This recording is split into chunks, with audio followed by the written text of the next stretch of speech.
Los aminoácidos son las piezas individuales responsables de constituir prácticamente toda la maquinaria molecular responsable de que las células lleven a cabo sus funciones metabólicas, regulen su actividad física y respondan adecuadamente a su entorno.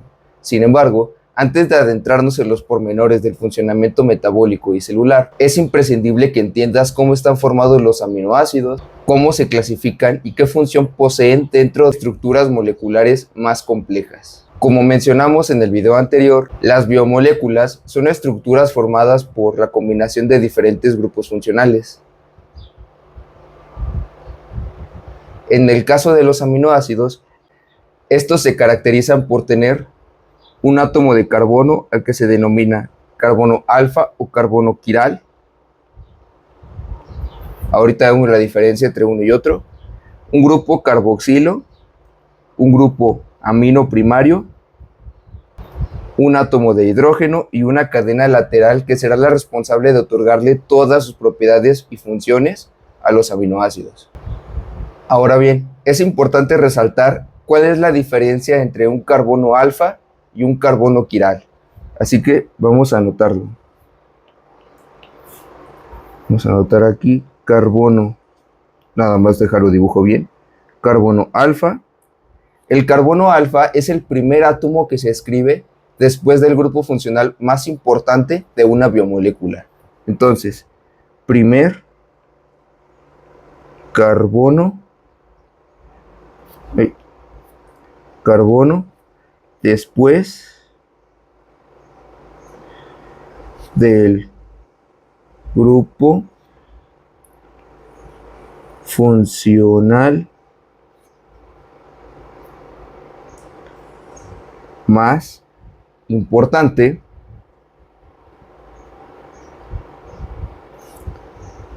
de la biomolécula.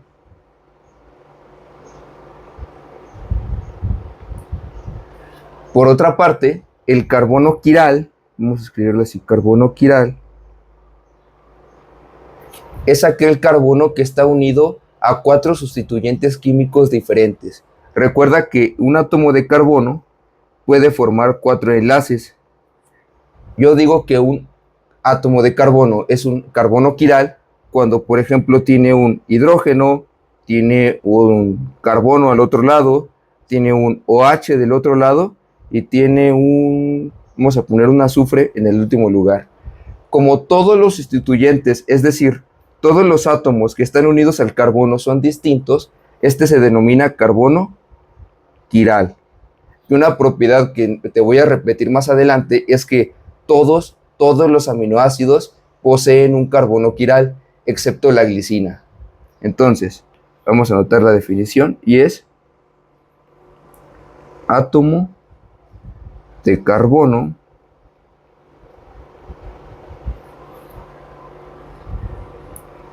que está unido a 4 grupos químicos diferentes. Entonces, recuerda, tenemos el carbono central al que le decimos carbono alfa o carbono quiral. El único aminoácido que no tiene un carbono quiral es la glicina. Además, este carbono alfa está unido a un átomo de hidrógeno, a un grupo amino primario, que en este caso se denomina grupo amino alfa, y un grupo carboxilo, que también se denomina, alfa. Todas estas características de los aminoácidos son importantes, pero debes quedarte con que la cadena lateral o sustituyente, en este caso R, determina la función de los aminoácidos, determina la función y clasificación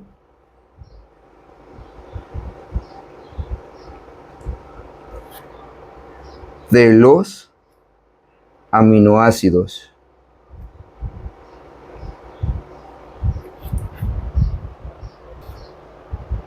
Una característica que debes recordar de todos los aminoácidos es que a pH fisiológico Déjame bajo un poco más. Ahí está. A pH fisiológico,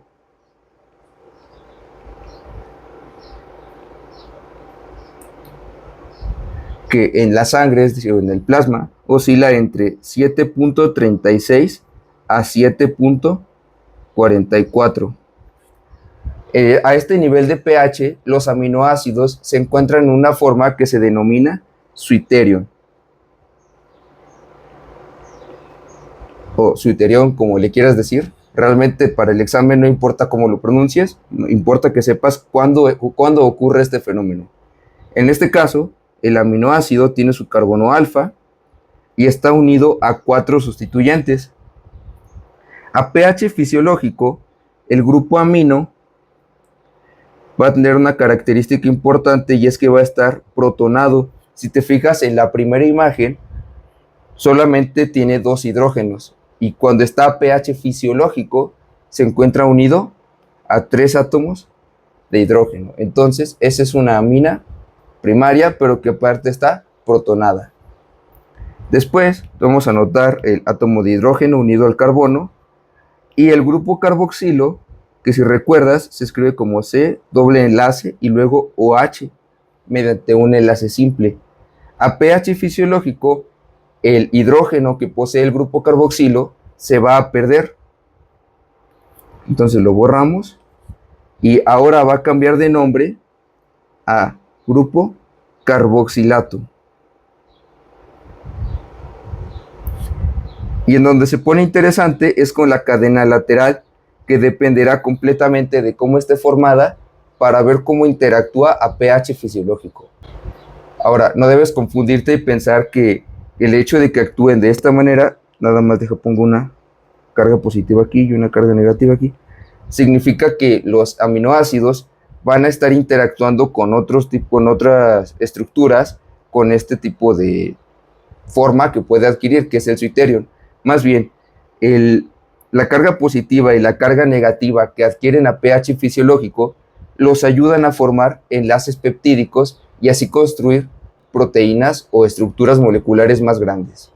El siguiente punto que me gustaría abordar en el video es el de la actividad óptica y la isomería. Si puedes observar aquí en el dibujo, tenemos un átomo de carbono, bueno, más bien tenemos un aminoácido, en donde el átomo de carbono lo volvemos a marcar como carbono alfa, y podemos ver algo bien curioso, y es que arriba, normalmente cuando lo dibujamos para fines educativos y que sea más práctico, lo ponemos de esta forma, que sería más bien carbono, hidrógeno, déjalo, termino rápido, COOH de este lado y NH2. Muy bien. Cuando lo dibujamos para fines prácticos o didácticos, podemos observar que tiene cierta estructura, tiene cierta forma o cierta orientación espacial. En este caso, el grupo amino se encuentra del lado izquierdo y el grupo carboxilo está del lado derecho. Algo que debes recordar por el resto de la carrera es que todos los aminoácidos en el cuerpo humano se encuentran en configuración L, que no es más que tienen el aminoácido, que no es más que tienen el grupo amino del lado izquierdo. Por otra parte, tenemos aminoácidos que se denominan D. Vamos nada más a copiar y pegar.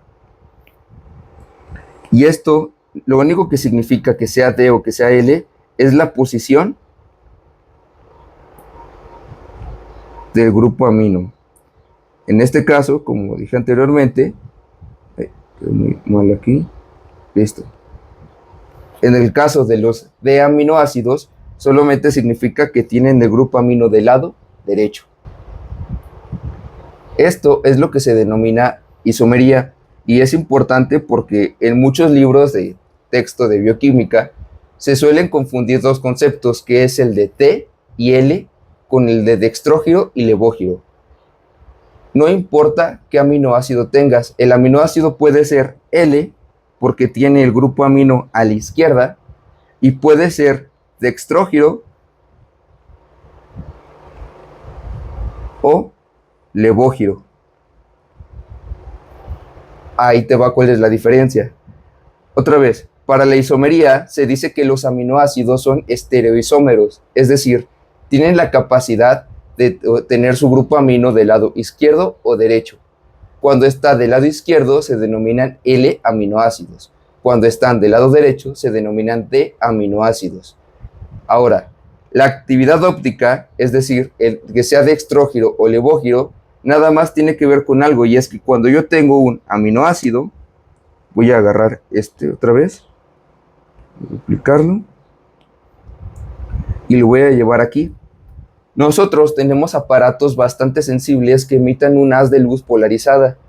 Este haz de luz, de manera muy burda, si tú quieres, lo que va a hacer es impactar con el aminoácido y va a desviar la luz hacia la izquierda o hacia la derecha. Si la luz se desvía a la izquierda, el aminoácido se denomina levógiro. Si la luz se desvía a la derecha, se denomina dextrógiro. Ahora, no importa si el aminoácido que yo puse era un L-aminoácido o un D-aminoácido. La actividad óptica es independiente de ese grupo y se utiliza para otro tipo de cosas más complejas que realmente para este grado de bioquímica no son tan importantes. Antes de pasar al siguiente tema, me gustaría incluso anotarlo, y es que todos los aminoácidos del cuerpo están en configuración L. No sé si has escuchado alguna vez, por ejemplo, la L-arginina, de la cual vamos a hablar en un momento, que se utiliza incluso en el gimnasio para como preentreno o para vasodilatar y que tengas más energía durante el ejercicio. Ahora, todos los aminoácidos del cuerpo están en configuración L. Además, la glicina, y ponemos 2 puntos, 1, no tiene carbono quiral. No tiene carbono quiral. Y número 2, no posee actividad óptica. Todos los aminoácidos tienen actividad óptica, es decir, pueden desviar la luz hacia la izquierda o hacia la derecha. El único aminoácido que no puede hacer eso, porque es bastante pequeño, es la glicina. Ahora sí, vamos a hablar sobre la clasificación de los aminoácidos. En primer lugar, tenemos los aminoácidos que se clasifican como no polares, o anteriormente también se les decía aceitosos. La característica más importante que debes recordar de estos aminoácidos es que su cadena lateral está constituida por puros enlaces covalentes no polares. Entonces, lo escribimos. R está formada por enlaces covalentes no polares. Vamos a observar. Primero, la glicina. Recuerda que te dije varias cosas importantes de la glicina. 1, no tiene carbono quiral, porque si tú checas el carbono central de la glicina y observas, tiene 2 átomos iguales unidos al carbono. Entonces, eso ya rompe por completo el concepto de quiralidad.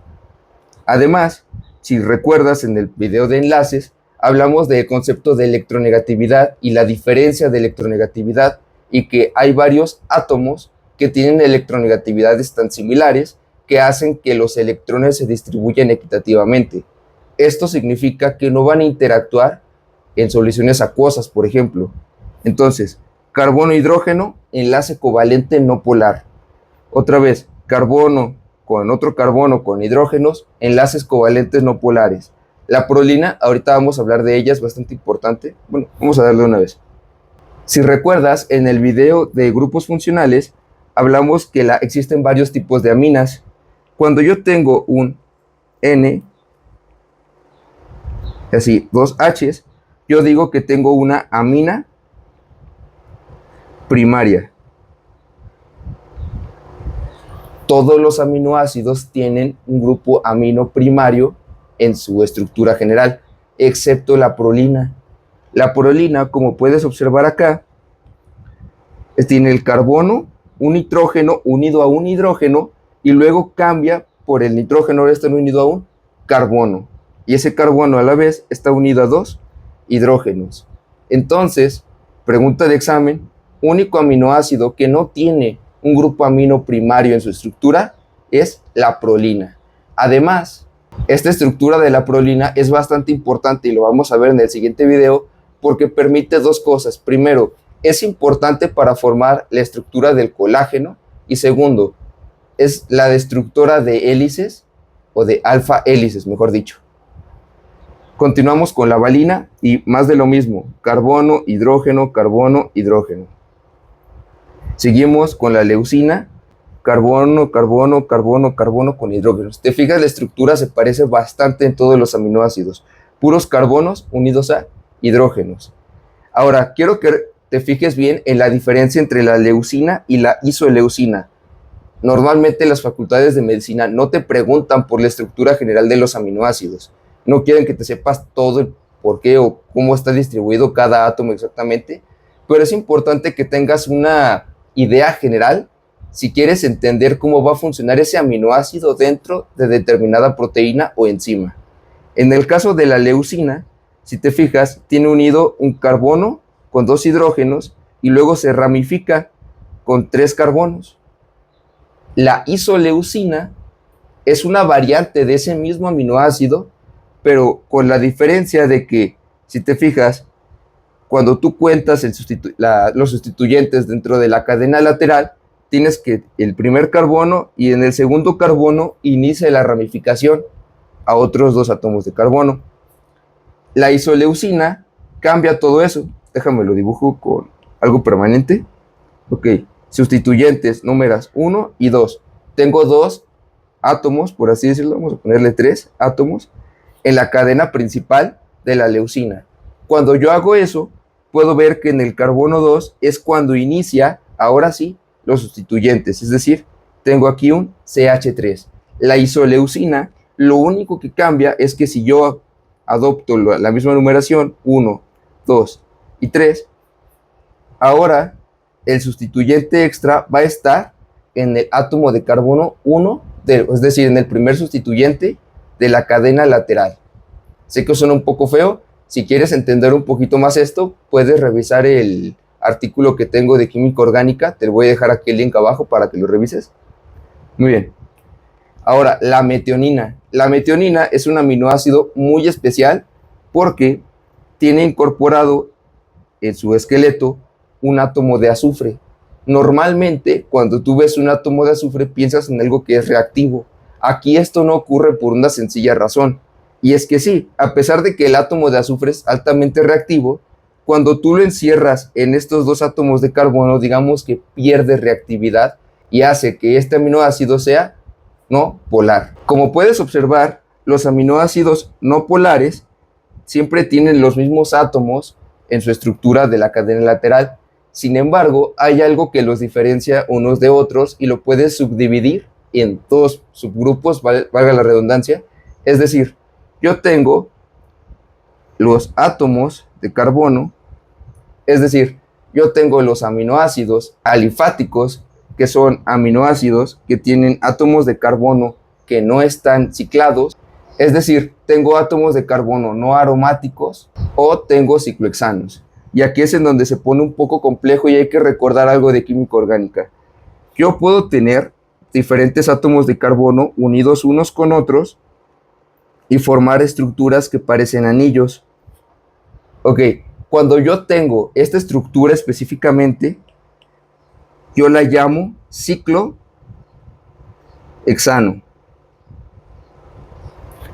¿Por qué? Porque tengo un ciclo de carbonos y como son 6, hexano.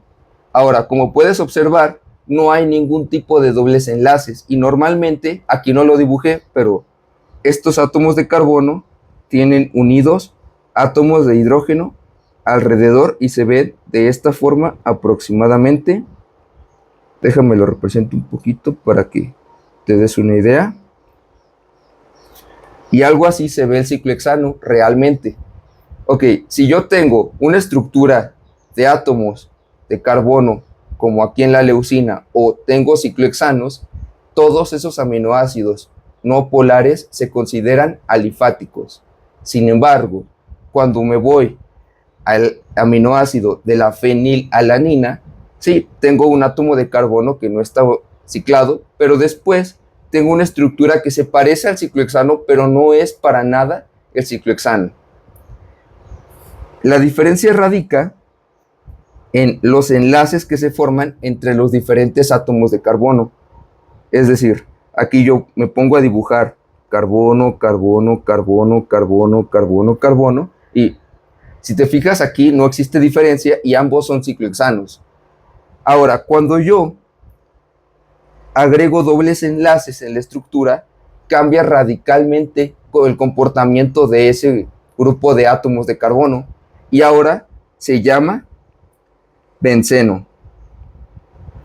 Cuando yo tengo un aminoácido que tiene un anillo de benceno, yo digo que ese aminoácido se clasifica en el subgrupo de los aminoácidos no polares como aromático.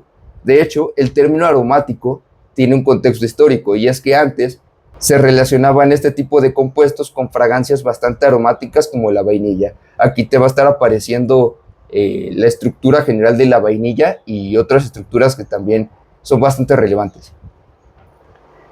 Finalmente tenemos al triptófano, que más de lo mismo. Aquí no se representa, pero hay más átomos de carbono, carbono, carbono, carbono, carbono, carbono, carbono, carbono. Y un grupo amino ahí también. Bueno, aquí nada más en la estructura no se puso, no sé por qué. Ahora sí, ya está completo. Bueno, esos son todos los aminoácidos no polares. ¿Qué debes recordar de ellos? Primero, lo que te dije de la glicina. Si te los quieres aprender, hay una app que también te voy a dejar aquí una imagen y el link para que lo descargues en la Google Play o en App Store. No es una aplicación que esté cara, de hecho es gratuita y son como un tipo de quizzes que te va a ayudar mediante la repetición a aprenderte todos los aminoácidos. Esto no es tan importante, te digo, por la estructura, pero para muchas facultades sí es importante que conozcas el código, que conozcas la clasificación, entonces es una aplicación bastante buena. Ahora, vamos a hablar de los polares sin carga.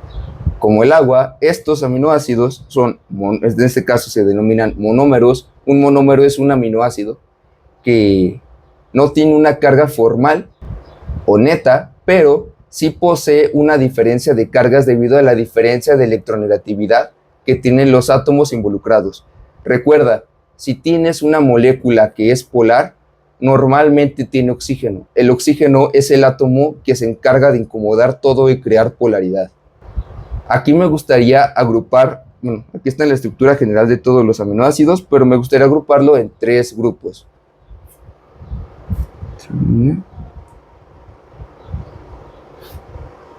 Vamos a anotarlo. 1. Serina, treonina y tirosina.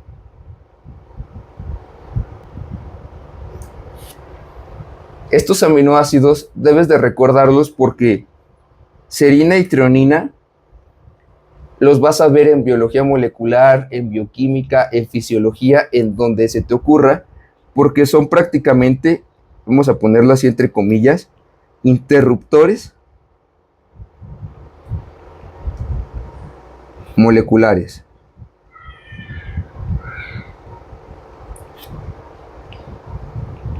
Vamos a ver por qué. Serina y treonina, si te fijas, tienen un grupo OH.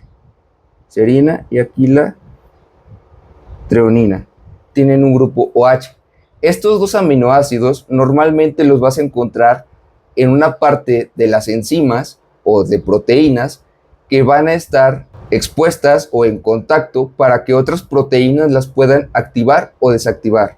Es decir, vamos a dibujar aquí la proteína. Imagínate que tienes aquí una proteína grandota y aquí abajo vamos a ponerle un OH. Vamos a dejarlo bien. OH. El OH corresponde a cualquiera de estos dos, serina o treonina, dependiendo de la proteína de la que estemos hablando. Yo voy a tener otras proteínas. Cuando estemos en biología molecular vas a entender que es una cascada impresionante de proteínas activando y desactivando otras proteínas, pero para fines prácticos yo tengo proteínas que puedo activar o desactivar para regular las funciones metabólicas. En este caso, yo puedo agregar un grupo fosfato, déjame paso el rojo, puedo agregar un grupo fosfato, PO4, y cuando yo agrego el grupo fosfato al OH de la serina o de la treonina, puedo decir que estoy prendiendo o encendiendo a la proteína para activarla y a que lleve a cabo su función. Normalmente cuando yo tengo una proteína o una enzima que fosforila, yo le llamo sinasas o quinasas.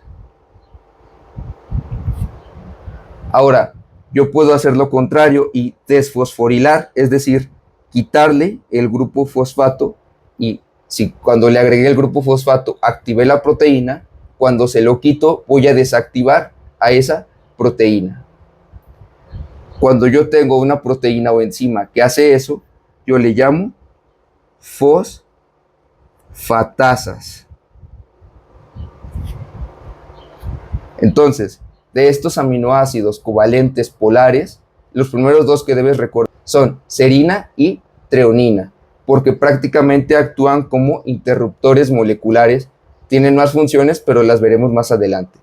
Y la tirosina puede llevar a cabo funciones parecidas, pero con la que quiero que te quedes es que es el aminoácido precursor de las hormonas tiroideas. Es decir, la T3 o triodotironina, que si te fijas el nombre se parece bastante, y a la T4, conocida como tiroxina o tetra, porque tiene 4 yodos, yodotironina. Después, el siguiente grupo es está solito ese aminoácido, pero es para la cisteína. Si revisamos la estructura molecular que tiene la cisteína, podemos observar que primero, después del carbono quiral o del carbono alfa, tengo otro carbono unido a dos hidrógenos y después está unido a un azufre con un hidrógeno. La cisteína tiene un sinfín de funciones dentro del cuerpo. Primero, está en proteínas como la albúmina, que tiene bastantes azufres, precisamente porque tiene mucha cisteína. Está en otra molécula que se llama coenzima, déjame lo dibujo bien, coenzima A. Te voy a poner aquí también una imagen de la coenzima A y te voy a señalar en dónde está precisamente la cisteína. Además, que cuando tú tienes la unión de dos cisteínas, yo voy a formar un enlace que se llama cistina. Ahora, varios doctores o varias bibliografía también suele decir que cuando tú tienes los dos aminoácidos unidos, la estructura que se forma ahora también se llama cistina, no solo el enlace. Finalmente tengo a la glutamina y la asparagina. Estos dos tienen un grupo amino que va a ser bastante importante porque van a ser aminoácidos muy reactivos que permitirán formar enlaces de hidrógeno y estabilizar proteínas. Entonces debes recordar que estos dos funcionan para formar puentes de hidrógeno y estabilizar proteínas.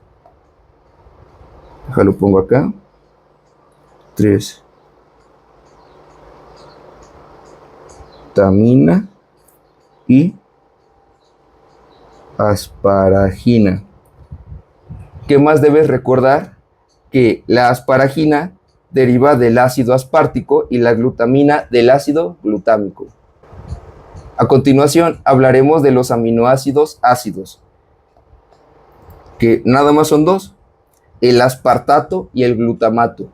¿Por qué se denominan ácidos? Porque tienen la capacidad de donar su protón. Recuerda que según la teoría ácido-base de Bronsted-Lowry, un ácido es aquella sustancia que tiene la capacidad de donar protones y una base es aquella que tiene la capacidad de aceptar protones. Es la teoría que más se utiliza cuando hablamos de bioquímica, ya que la teoría de Arrhenius o la teoría de Lewis son respectivamente o muy simples o muy complejas para este nivel. Sin embargo, también se pueden aplicar. Ahora, hay una cosa que me gusta dejar clara y es cuándo se dice aspartato y cuándo se dice ácido aspartico o glutamático o glutamato o ácido glutámico. Cuando los aminoácidos tienen el protón, todavía se denominan ácido, ya sea ácido aspartico o ácido glutámico.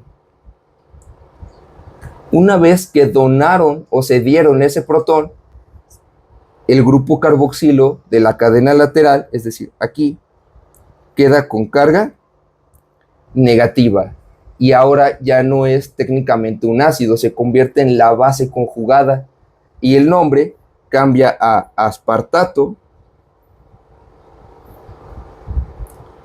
o glutamato. Esto lo digo porque soy algo picky con los términos, pero realmente no importa a la hora de la práctica. Si te dicen aspartato, glutamato, ácido glutámico o ácido aspartico, se refieren a lo mismo. Ahora sí, para finalizar, vamos a hablar acerca de los aminoácidos básicos, que son tres: la lisina, la arginina y la histidina.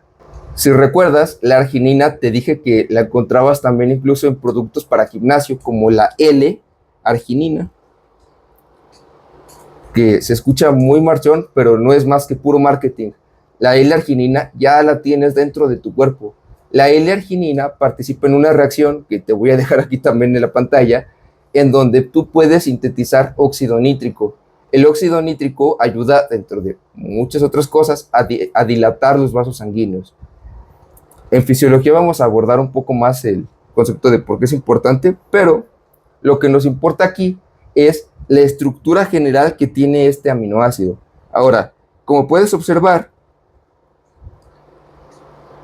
además de los carbonos, yo tengo una parte o un grupo que se denomina grupo guanidina. El grupo guanidina consta precisamente del átomo de carbono rodeado por átomos de nitrógeno con hidrógenos.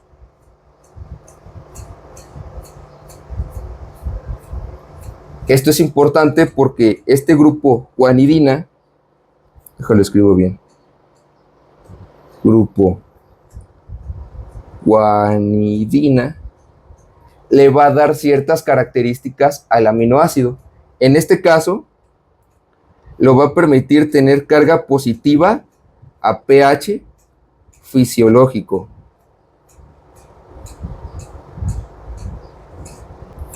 Después lo va a dejar actuar en puentes de hidrógeno, que me gusta señalarlo como H, y recordando que puede formar enlaces de hidrógeno con yodo, oxígeno y flúor. Finalmente, le va a dar la característica o la propiedad necesaria que necesita el aminoácido para actuar en la síntesis del óxido nítrico, que se escribe como NO. El siguiente aminoácido básico del que vamos a hablar es la lisina, y debes recordar que este grupo amino es importante para la estructura del colágeno. Ahora vamos a hablar de un aminoácido también bastante importante, que es la histidina. La histidina tiene esta característica, esta estructura que se denomina grupo imidazol. Va a ser importante porque lo va a convertir en una base bastante débil y lo va a ayudar a regular el pH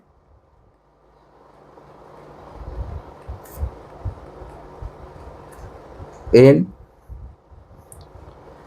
proteínas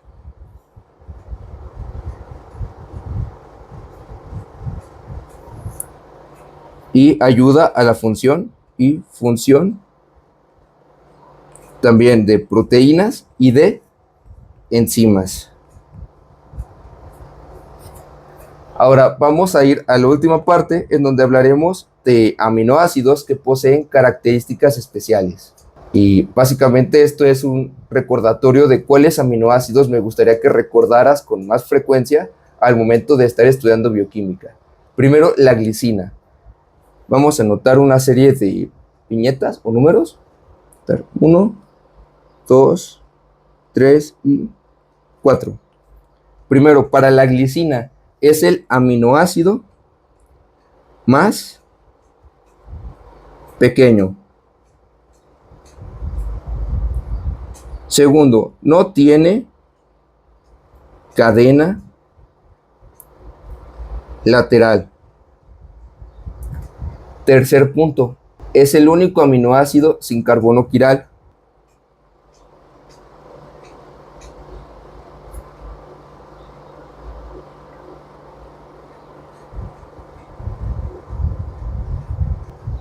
Facilita los giros beta. Cuando veamos estructura de las proteínas te voy a explicar a detalle qué es un giro beta. Vamos a anotar aquí. Facilita giros beta.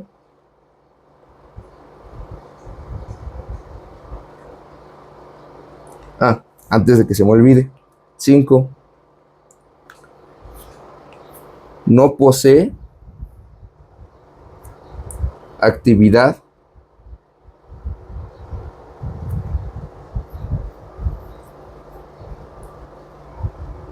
óptica. Siguiente aminoácido, la histidina. ¿Qué debes recordar de este aminoácido? Son 3 cosas. 1, 2 y 3. Puede regular el pH en proteínas. Vamos a regular.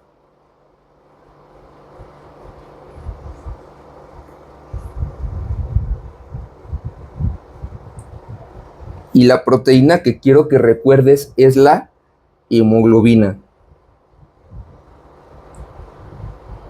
Entonces, si yo te preguntara cuál es uno de los aminoácidos más importantes dentro de la estructura de la hemoglobina, la respuesta va a ser la histidina. Y aquí va el segundo punto. Y es que el grupo que te dije anteriormente, el imidazol, va a ser importante porque va a actuar, le pongo aquí con una flecha, actúa como aceptor o donador de, vamos a ponerle un protón con una H y un símbolo de más. Algo que es vital para el transporte del oxígeno y en diversas reacciones enzimáticas que veremos más adelante. Entonces, esta particularidad de que actúe como aceptor o dador de protones es importante porque ayuda al transporte del oxígeno dentro de la hemoglobina. Entonces, vamos a anotarla aquí con otro color, rojo más oscuro, transporte de O2 en la hemoglobina. Finalmente, también relacionado con la actividad dentro de la hemoglobina, es que permite unir cofactores metálicos. Entonces, permite unir cofactores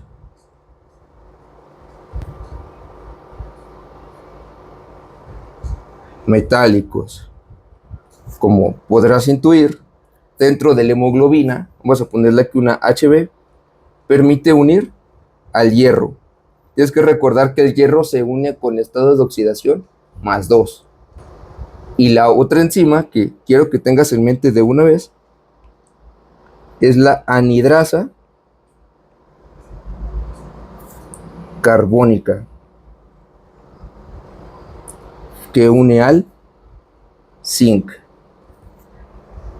Como adelanto de la función de la anhidrasa carbónica, esta se va a encargar de facilitar el transporte de dióxido de carbono de los tejidos periféricos hacia los pulmones y que se puede expulsar fácilmente.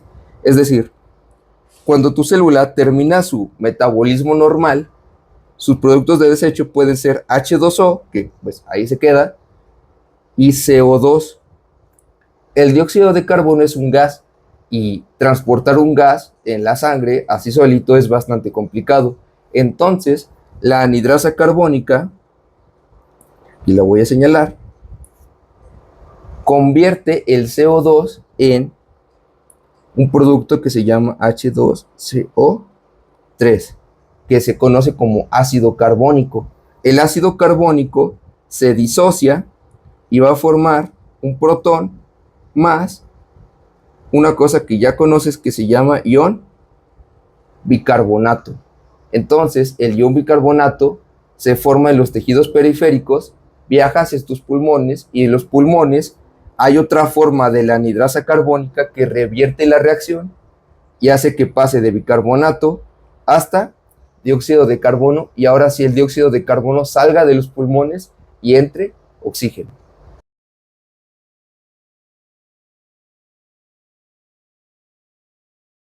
Ahora, la cisteína. Vamos a anotar aquí 3 puntos. 1, nada más pongo el color rojo normal. 1, 2 y 3. Aquí sí está un poquito más sencillo. El primer punto es que su cadena lateral tiene un grupo tiol. Vamos a ponerla aquí, tiene grupo tiol, es decir, el SH. Esto es un grupo tiol. Forma puentes disulfuro. Vamos a anotarlo como SS. Y además está presente en la albúmina.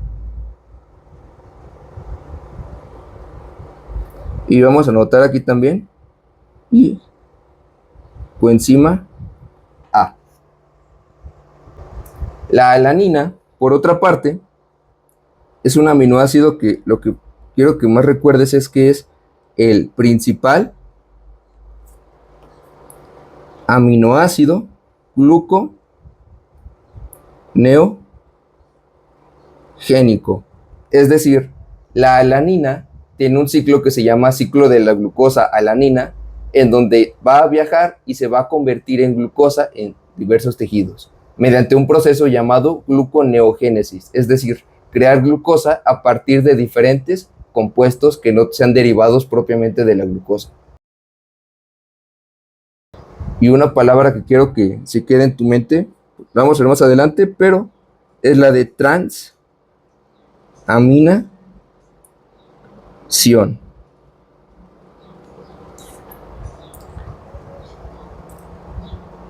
La prolina.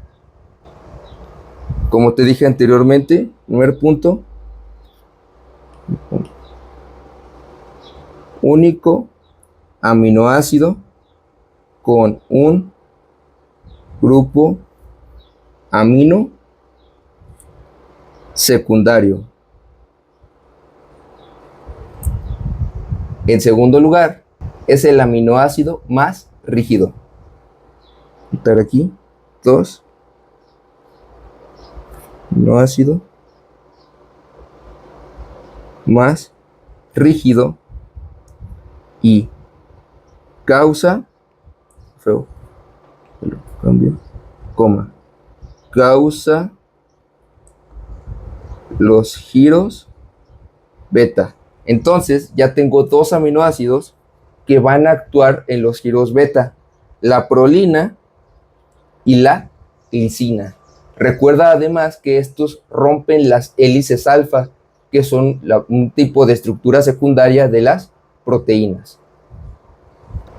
La serina, treonina y la tirosina pueden actuar en diferentes partes del organismo o del metabolismo, déjamelo, pongo bien, y debes de recordar que se pueden fosforilar,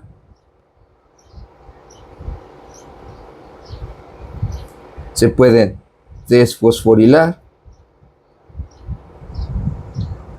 Recuerda que las enzimas que se encargan de fosforilar se llaman sinasas o quinasas y las que desfosforilan se llaman fosfatasas. Además, la tirosina es el aminoácido precursor de las hormonas tiroideas, la T3 y la T4.